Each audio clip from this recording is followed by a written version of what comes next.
All right? So I want you to come up with an answer to that. How's that sound? All right, go. You have 5 minutes. Say that again. Just was loud. Okay, it's working then. Ask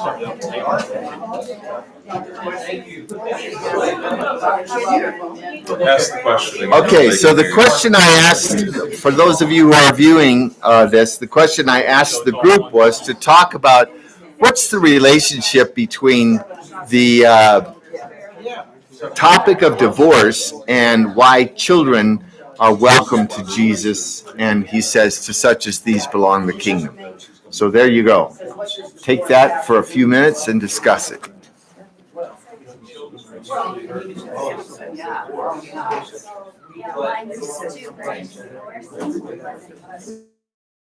And that I mean that they are continuous. It's not that they pulled off the children piece from somewhere. It's presented as one-on. And I don't know if this is necessarily but now we have the process where parents are not allowed communion if they're divorced and remarried. Sometimes they don't come back to church, and therefore Yours better this time. because the children the parents don't feel that they receive the sacraments. And we lose the children. That's projecting way into the future.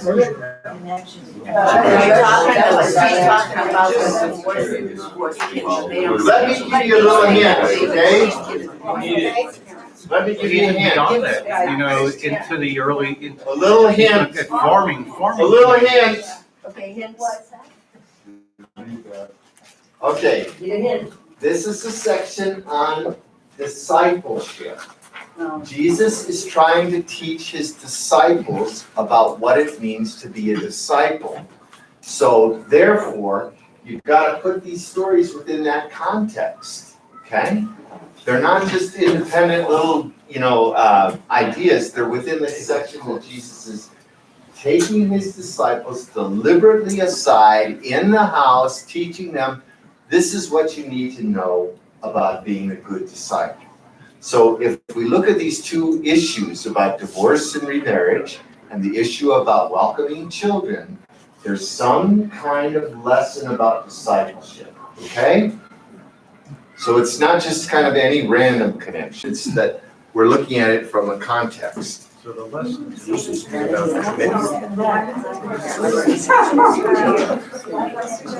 smart. Your God. Oh. What's a good disciple? Something. But what I wonder is it implying that children of divorce able to be disciples?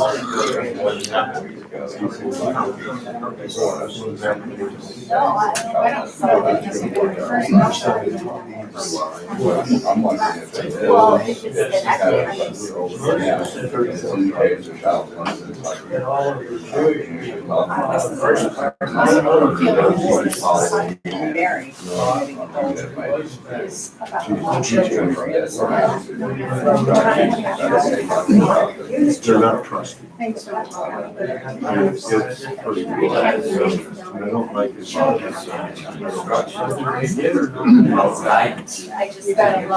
whether we do it or not. I think it's about. There's two things you need to say.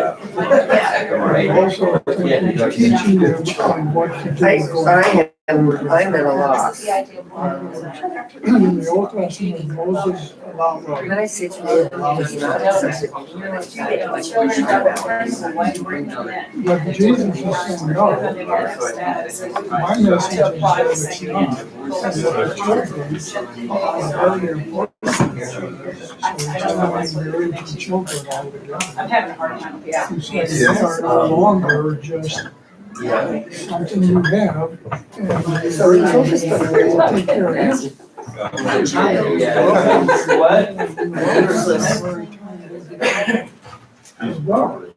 Yeah, they're useless. And But- so he's telling but all of yet that they together, are- I think, and so They're all forgiving. that's what you need to teach They don't charge. people going forward. Leroy is also trying to say this idea of force was Yeah, something interesting. something that God wasn't a good idea. So Jesus is calling sure right force. I don't see that he's doing that. So go straight from one with the whole Clearly it's trying to say. adultery and then plus the children. This Old There's no Testament segue. Give up? God's idea. That's not an option. I think that. You could be tying two things together just as using Except for discipleship. It's hard to make things Yes, okay, that's right. What's lesson number one? If you could hone it down to what's centered in this. We're not talking about divorce. Maybe they just understood what God's trying. She may know the answer.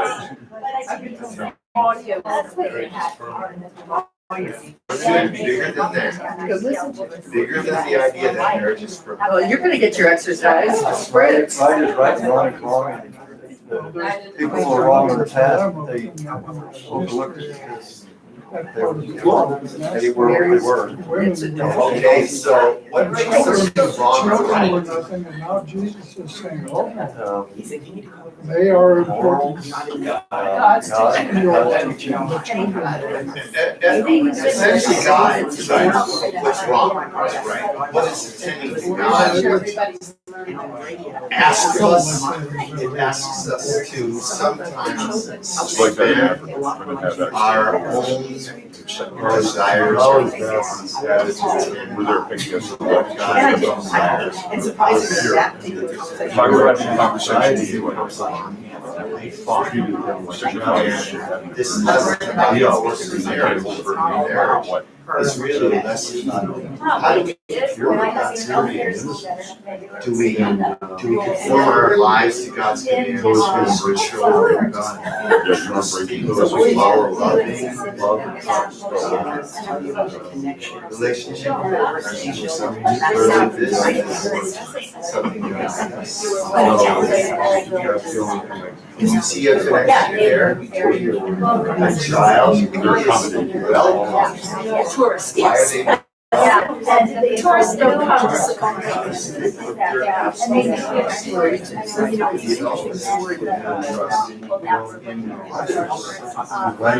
And maybe the lesson is trusting God. Is perhaps wisely a better place to be. And they said, well, we know they have, but you guys probably do. Okay, who's got some ideas they'd like to share?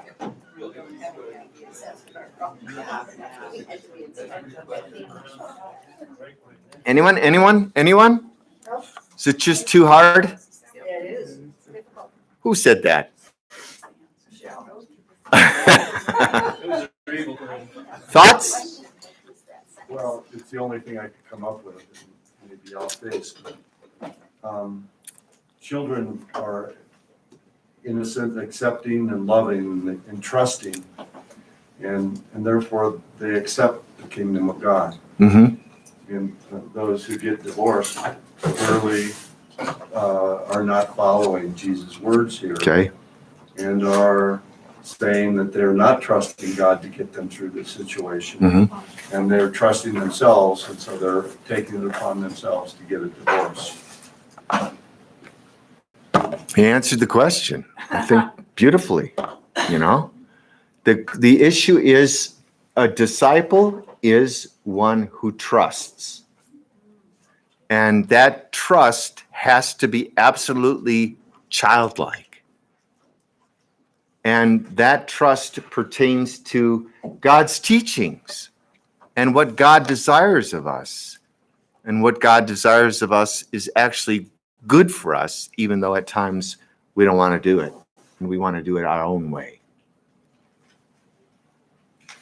So, yeah. What happens if one person wants the divorce and the other doesn't? Too bad. Okay. They're all going to hell. All right, let's deal with the divorce question first of all. Like I explained the other day to a couple people, I said, this is not about divorce, okay? This is about discipleship. So let's not quibble about who can get divorced and who can't get divorced and when it's okay and when it's not okay, because Jesus is not condemning anyone for being divorced. He's talking about accepting a teaching that comes from God. And what's our relationship to God? Do we have a trusting, loving relationship to God that we would even attend to his truth? So there is no judgment upon those who haven't quite lived up to the ideal. All right? So whether it doesn't matter who initiated the divorce or who doesn't want to marry, there's still a sense that, I am called to a way of life that means a permanent, loving relationship with a spouse. A divorced person should be able to say that too, even though it didn't work. Okay? So it's that ideal that we're speaking of ideals. Oh, no. It's that ideal that Jesus wants to present. Does that make sense? So let's not get into whose fault is it. This is the no-fault divorce, Nobody's at fault. But, how do we attend to God's commands even when they're challenging to our way of thinking, Other thoughts, other ideas, concepts, images that you had rise up in your discussion? I guess these weren't very fruitful discussions. Is that my fault because I asked the wrong question? Yeah. Okay, I'll take the blame. I was fortunate Tim had all the answers. Okay, good. Yeah. Well, I have a question. Yes. And this is basically on the issue of divorce. Do you think that the Catholic Church will come closer to allowing divorce or make some kind of accommodation for divorced and remarried Catholics to receive communion? Do I think that? I think most priests overlook the question because we know that the marriage issue is a complicated issue and it isn't as clean and neat as, we got married in the church, we got divorced, therefore that we recognize that marriage is still standing. It doesn't make any sense for us to hold that view, but we hold the ideal. Because Jesus very clearly expressed an ideal here. And the ideal is that marriage is permanent. Marriage is for life. We're going to hold that out no matter what people do, Whether they'll be able to go to communion or not is really a matter between themselves, their priest, and their own understanding of the faith, Because we have plenty of divorced people who go to communion at St. Columba. Plenty of them. So there's another kind of spiritual process at work other than simply law and order. Does that make sense? Okay. Yeah. The process that one goes through for an annulment clearly explains that. It takes you through your whole issues and what's to be resolved and why this, why that. Yeah. So that's a big help for anybody that Yeah. wants to. Yeah. So be able to do that. It's also can be very painful. and people have chosen not to go through with it because it's just too painful for them. But you And- have to face the pain in order to understand it. I would say that generally speaking, yes, that's true. And there's certainly a value in the process. But I think this goes, this is Kevin Novak speaking, not the church speaking, okay? I think that the church makes a mistake about when you contract the sacrament of marriage. Because I don't think you live the sacrament of marriage until you're maybe 20 or 30 years into that relationship. And then you begin to understand what a marriage is and what it asks of you. And if at that stage you can say, yes, we have a sacramental marriage, then the church should celebrate it. So instead of at the day, that you say I do, it might be more important to say it at the day of your 25th wedding anniversary.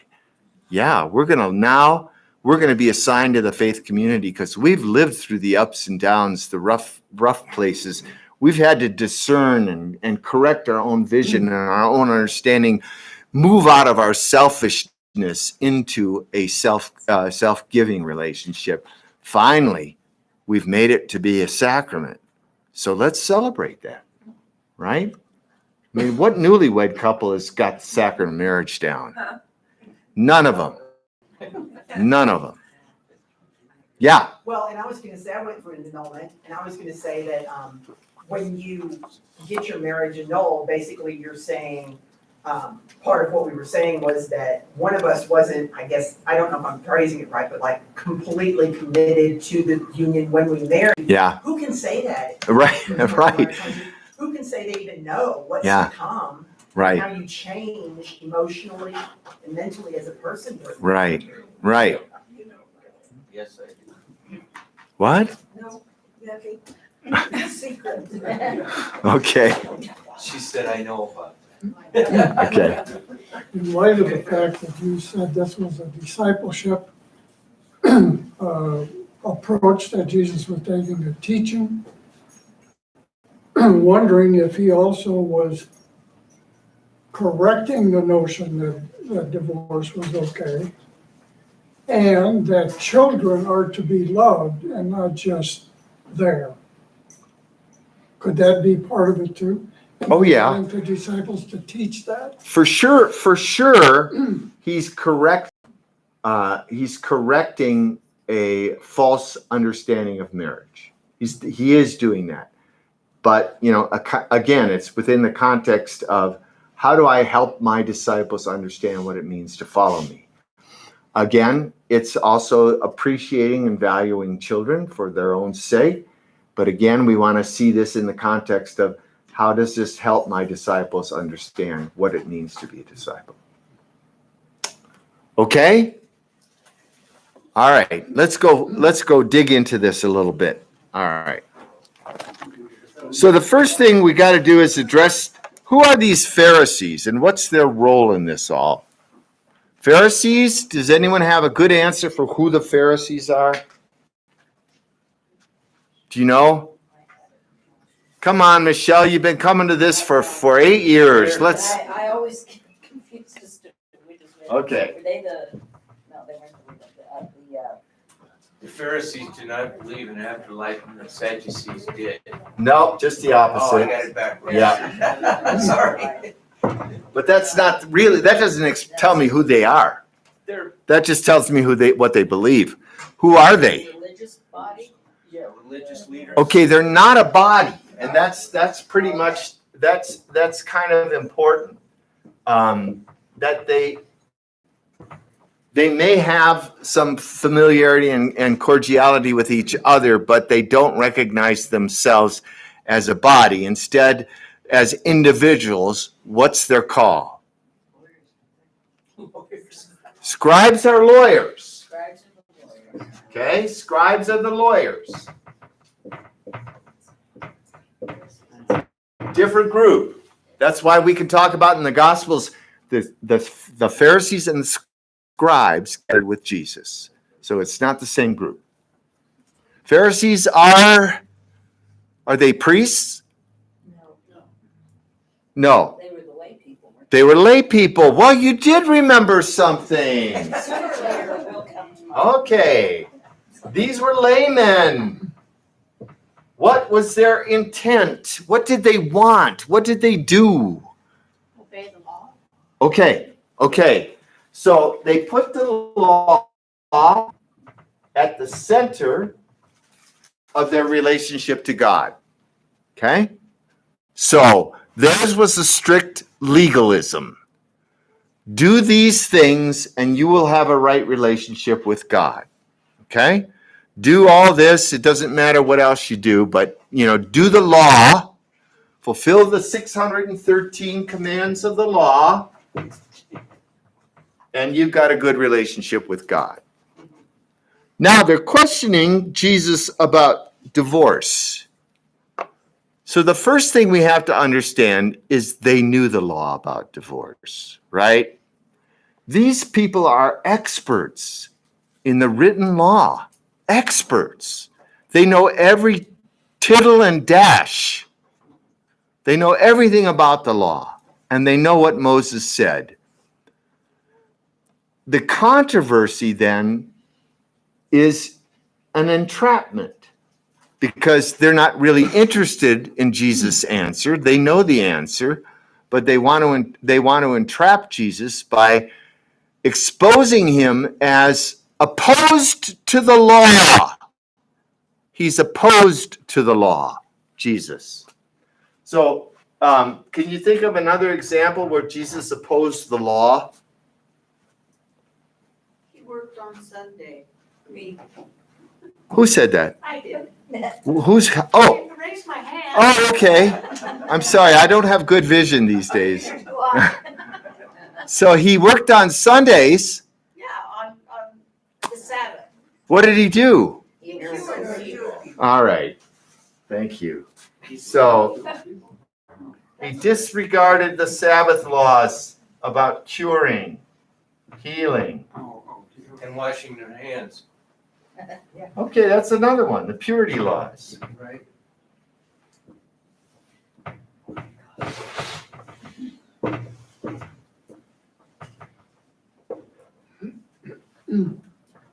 Purity laws. Okay. All right. So we know that Jesus doesn't simply disregard the law. He puts the law within a better context. And what's the better context? The most important context of our lives is, how do we serve God? How is it that we best serve God? That's, for Jesus, that's the law. And therefore, there's nothing wrong with these 613 laws as long as they are seen within the context of, how do they strengthen my relationship? How do I serve God by doing these things? But what happens when the demands of love interfere with the law? Then he champions the demands of love over any law. So let me remind you of the example of the Good Samaritan. So the Good Samaritan is one who tends and cares for that fellow by the roadside, whereas the priest and the Levite did not. Why did the priest and Levite not help the man? Because it was dirty. Because he was a Samaritan. I mean, excuse me. Purity. Yeah. Purity. No? They didn't want to get Oh, okay. Yeah, but what was the purity that they were trying to preserve? They were on their way to the temple. They were on their way to the temple, and to touch a man who might have been dead is absolutely impure. Okay? So rather than the demands of love that go out to a person lying on the side of the road, they followed the purity laws as being more important and more demanding than even compassionate love and neighborly love for someone. Huh? I mean, that's hypocritical, really. Tell me how it's hypocritical. simply not helping somebody that's in need. Yeah, but you're obeying the law. I've got a higher calling. I'm not, but I wasn't Hebrew back in all God's people. So if I'm trying to be good to all God's people, which is essentially how Jesus understands the law, it is not necessarily how a Pharisee would understand the law. One Pharisee might understand the law as obligation to God and to neighbor. So what's my first obligation? If it's to God, I better fulfill all God's laws. And so it's not really being hypocritical, but there's something fundamentally wrong with the system. It's not that he's doing something false to himself. He's being absolutely faithful to himself. He's being absolutely faithful, but that's based on the idea that the system is correct. But what if the system is not correct? What if it only guides and doesn't absolutely direct you into the life of God? It's only a guide. I think this is an example of Jesus being a revolutionary. Absolutely. Yeah. Absolutely. He is being totally revolutionary in There's this. some good, in the old way or in the old Hebrew faith, but he goes beyond that. Mm-hmm. Mm-hmm. Trying to make it understandable and practical. The Pharisees didn't stop and ask, what would God do? Right, what would Jesus do? Or, yeah, they certainly wouldn't have asked, what would Jesus do? Yeah, no, that wouldn't happen. Okay, so we got the Pharisees coming up to test Jesus. They know the law already. They're obviously just trying to entrap him. And Jesus takes the bait. But of course he runs away with it. You know. All right, so is it lawful, they ask in verse 2. Is it lawful for a man to divorce his wife? All right. Is it lawful? Their question is based on not goodness, or is it right, or is it morally acceptable, but is it lawful? Because that's where they're grounded. And so Jesus responds with, well, what did Moses command you? What's the law according to Moses? All right, well, then they're going to recite this piece from Deuteronomy, that Moses allowed a man to write a certificate of divorce and put her away. But mine says put her away. What's important in this is that the concept of marriage is still sacred in Judaism. But the cultural phenomenon was as it is today. People got divorced. And as many people, 50% of the people got divorced and reattached themselves to another wife. What happens in this is that as circumstances arise that challenge the question of the permanency of marriage, no one any longer looked to what was the origin of this teaching.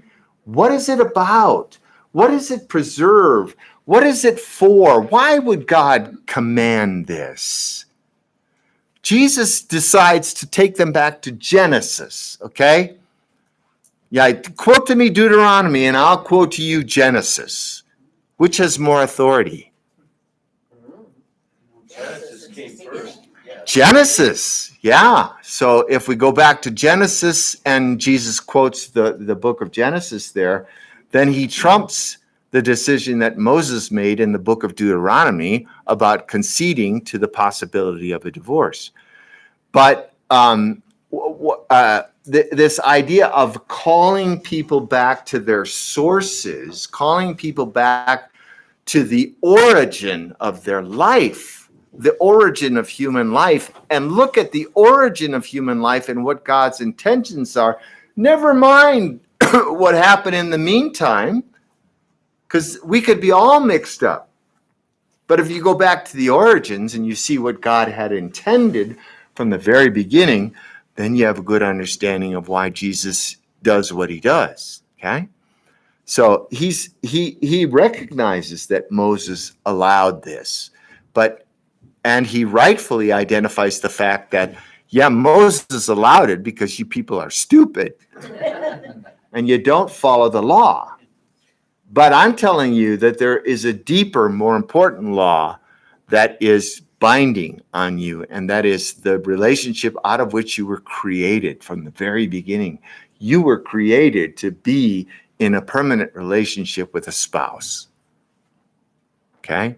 That's what he wants to inform them of.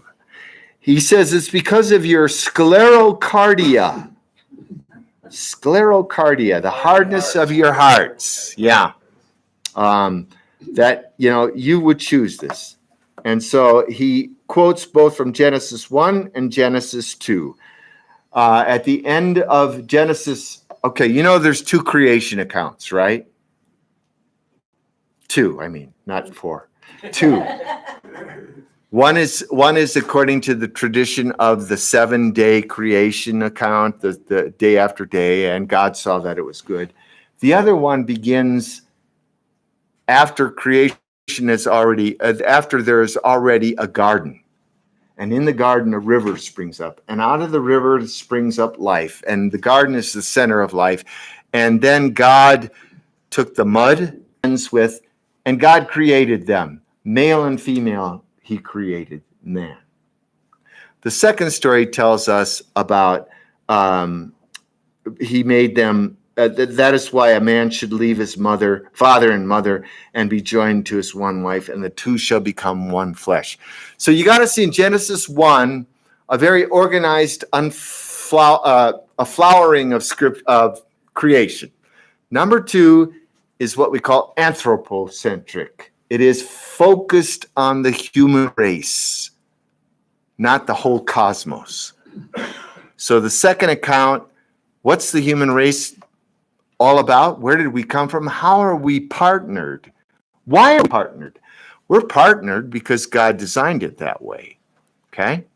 And this sense of, truly a partner who is bone of my bones and flesh of my flesh, that means an equal partner. Male and female are equal partners. And so how this was practically lived out in clearly a patriarchal society, and men controlled their women. Right? But when we look, but when we look at this whole issue of marriage, what Jesus' married life, this committed love that a husband has, and a foundation for social life. Social life, society is based in this concept. Now, we have kind of obliterated that in our culture. We don't even know what family life is anymore. But the concept here is really rooted in the identity of male and female, the complementarity of male and female, and this relationship should be protected because it is the foundation of our social life. And that women, too, had no protection other than in marriage. Marriage was their ticket into life. And so not being married was a rather scandalous and difficult situation. And I'm not going to go into marriage laws that Jesus was dealing with at that time, but I just wanted to kind of introduce some basic understanding that Jesus has of marriage as rooted in the creation stories. Rooted in the creation stories. Yes? So I didn't know anything about a just where do you ever see that or know of it? It's chapter 2. You have chapter 1 and then chapter 2. Chapter 1. Those are the 2 accounts of creation. Just 1 and 2. Chapters 1 and 2. It's as simple as that. I can't make it any simpler than that. All right, thank you. What's in chapter 3? Chapter 3 is Cain and Abel. Oh, that's right, the killing. Yeah, the killing. All right. Really? Got to get right into, it's so interesting. Genesis is so interesting because once it lays out in the beginning, this big master plan, then it gets right into what are the issues of human life? The issues of human life are marriage, children, fratricide or kind of hatred of or murdering a brother or murder itself, or then we get into the Tower of Babel and we get into all that kind of stuff. These are the issues that we deal with as human beings. Okay. All right. I want to go on. In the house in verse 10, and that's important to see because this is the place of private instruction about discipleship. So that kind of gives you an indication of the importance of this in terms of focusing on what it means to be a good disciple. They ask him to reflect further on this question of marriage, and he lays it out quite blankly. This is the situation. Adultery is the situation. You force people into adultery.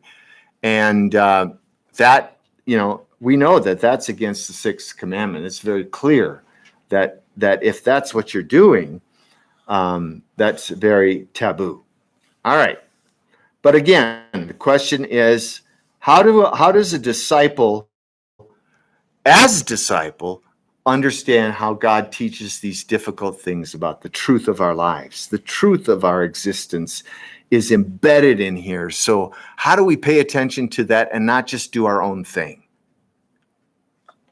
So the only thing I want to point out to you here is the cultural context of Mark. If you remember, Mark is not written in Palestine. Mark is written in a Greek that was probably to the Roman community. And this particular commandment reflects that because Hebrew women could not initiate a divorce. But Mark says, well, if a woman divorces her husband, that's a Roman. Didn't have the same status, whereas in Roman culture, women and men had equal status, and therefore women could initiate a divorce in that society. And so you can see right from the start that Mark is writing to a community of mixed people, anyway, who are more familiar with the possibility of women divorcing their husband. So it could have been written in Rome. Okay. And they were bringing children to him that he might touch them. Now, does yours say touch or bless? Nobody has bless? So on the Day of Atonement every year, which is when? When's the Day of Atonement? Anyone know? Jewish Day of Atonement. When is it? Okay, it's always at the end of September or the beginning of October in the Jewish calendar. And on the Feast of Atonement, used to be customary that the scribes, the lawyers, used to bless children. And so the children would gather around the scribes, and the scribes would pray a little blessing over each of the children. So here, in this context, it's interesting to reflect on why are the disciples not letting children come to Jesus? Because it's not Yom Kippur, and he wasn't a lawyer. Okay. It might be more the fact that he is not a scribe. So, but some kind of variance between the culture and what Jesus is doing. And the culture says children come to the lawyers on Day of Atonement. Don't put them here. Don't bring them up now. This is not the right context. And in fact, Jesus isn't even a scribe. He's better than a scribe. And of course, Jesus has to correct that because these little nobodies, remember we talked about this a couple weeks ago? Children have no social standing. Okay, so they can do nothing for you. They can offer nothing for you. All they do is they take from your resources. Right? All you who have children, ungrateful children. They take from your resources. Okay, so a child in that culture was not seen and not heard. They weren't adored like we adore our little ones in this culture. They weren't valued. They were just rugrats, rugrats. And so why are you bringing your little rugrat to interfere with the great teacher's lessons to us? And Jesus turns the tables and suggests the same thing he suggested in the first story we had about children, which is, it is to these who have nothing and no power and no ability, it's to these that the kingdom of God is entrusted. So you better accept them and welcome them, because they represent what the true disciple is supposed to be like. One who is lovingly accepting of what others can do for them. Okay? So, Jesus saw it, they were indignant, let the children come to me, do not hinder them. They belong to the kingdom. And then he switches it to the group of disciples. Whoever does not receive the kingdom of God like a little child shall not enter it.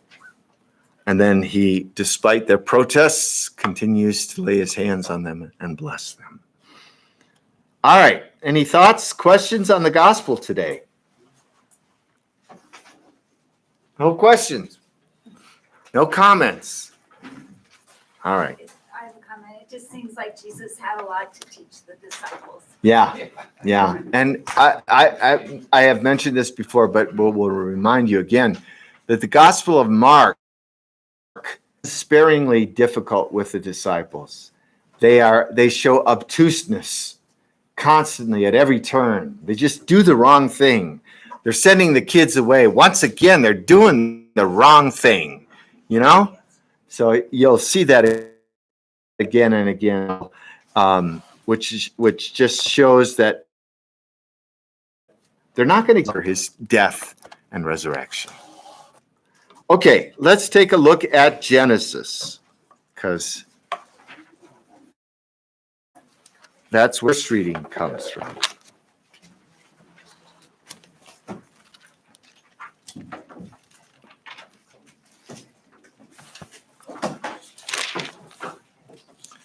So just a little brief outline of the book of Genesis.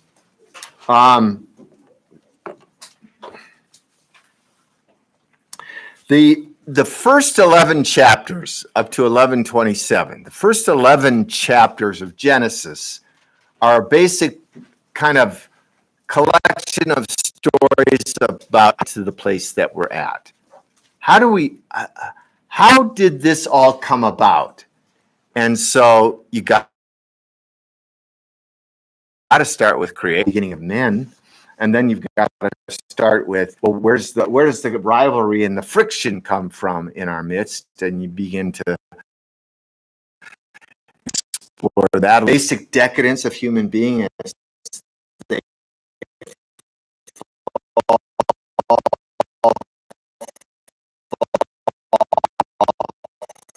fall. Stories help to emphasize. How did we get where we're at? This is how we got. Did they think that they were real?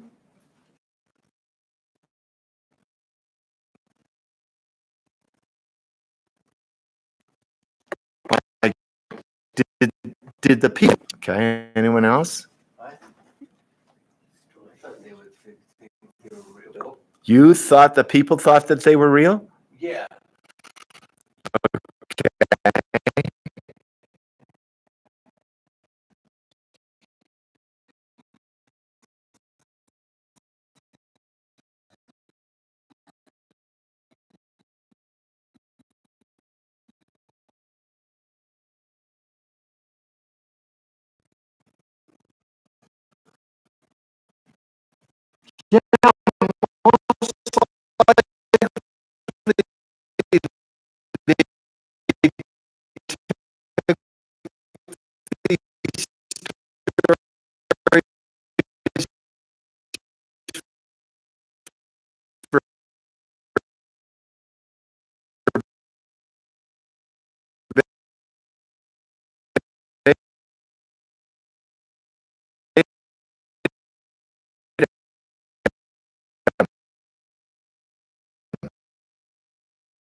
What? This story up its place with flesh. I was trying to picture this the other day.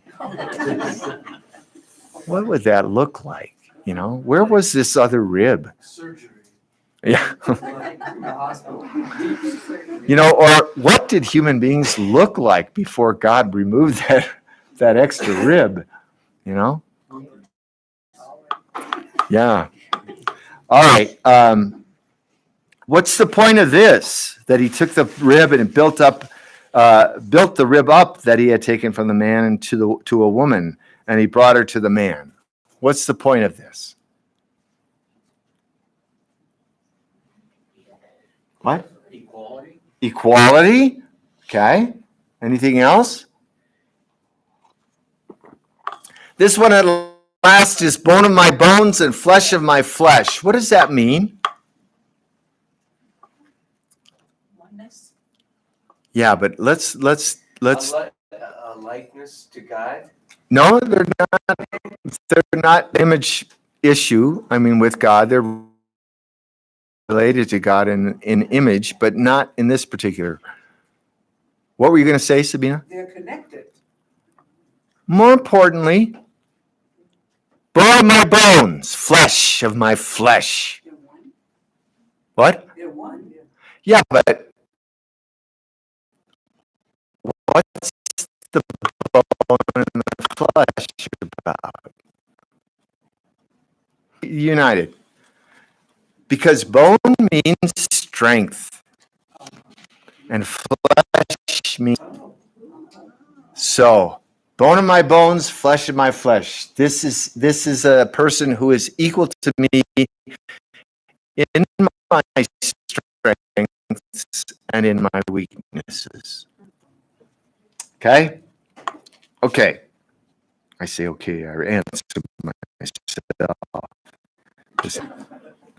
This one last is bone of my bones, flesh. Called.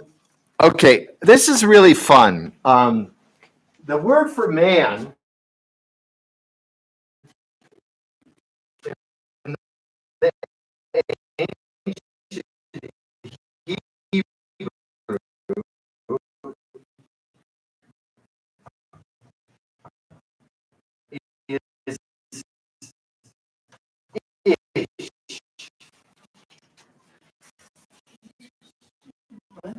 ish. So we see Jesus while was made lower than the angels. What's he referring to there? He was made lower than the angels. He came to earth. Okay, so he was human. That we are less than the angels. Did you know that?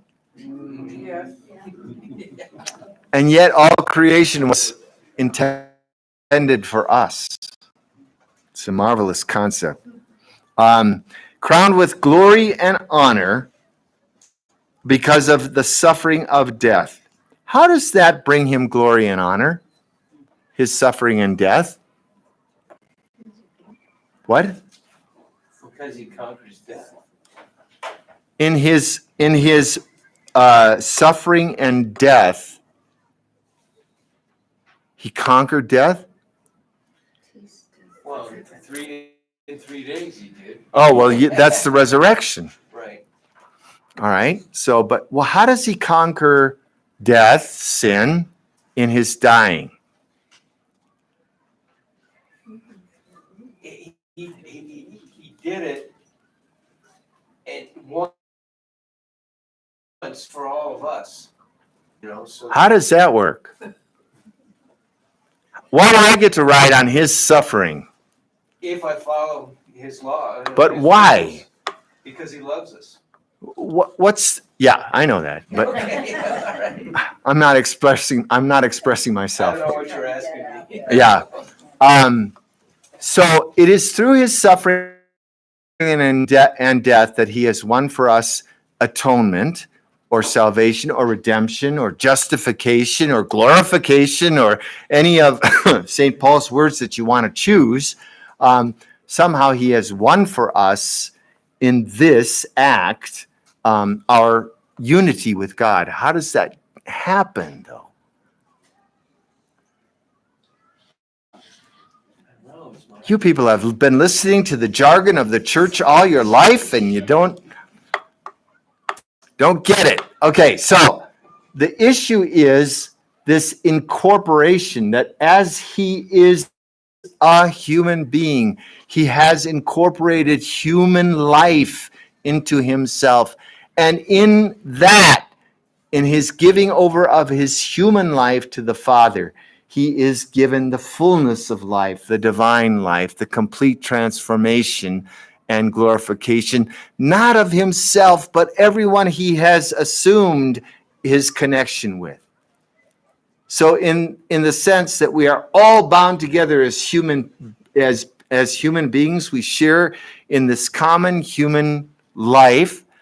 Jesus sharing in our life takes that and makes it eternal, so that it doesn't just apply to him, it applies to you and every sinner on this earth now gets to share in this life which he won for us. Does that make sense? Okay. I mean, it doesn't really make sense in the sense that how does he transfer what has happened to him to all of us? Only through the incarnation.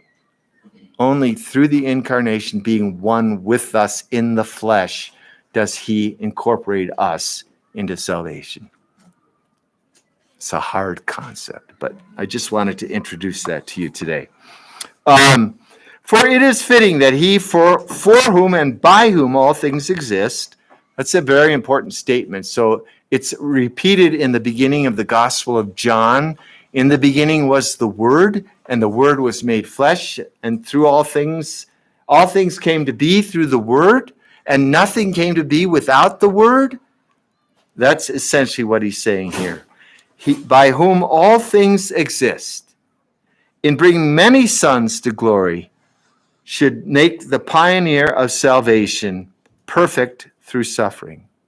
This is an important concept. Do you have perfect? Yeah, okay, good.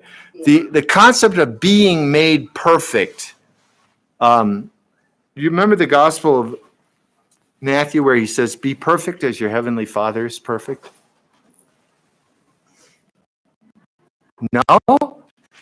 Well, you've never heard that? Be perfect as your heavenly Father is perfect?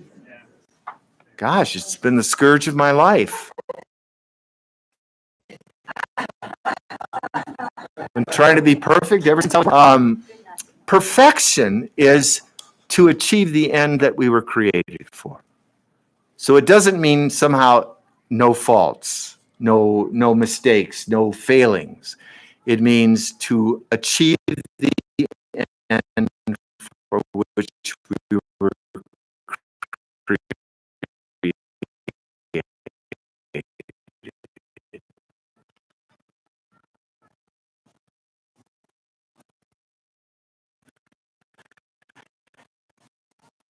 And so we were created for glory.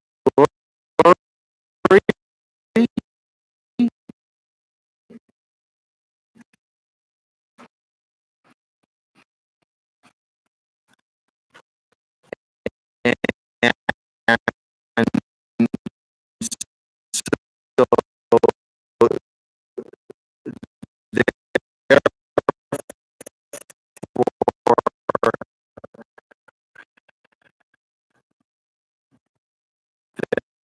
that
as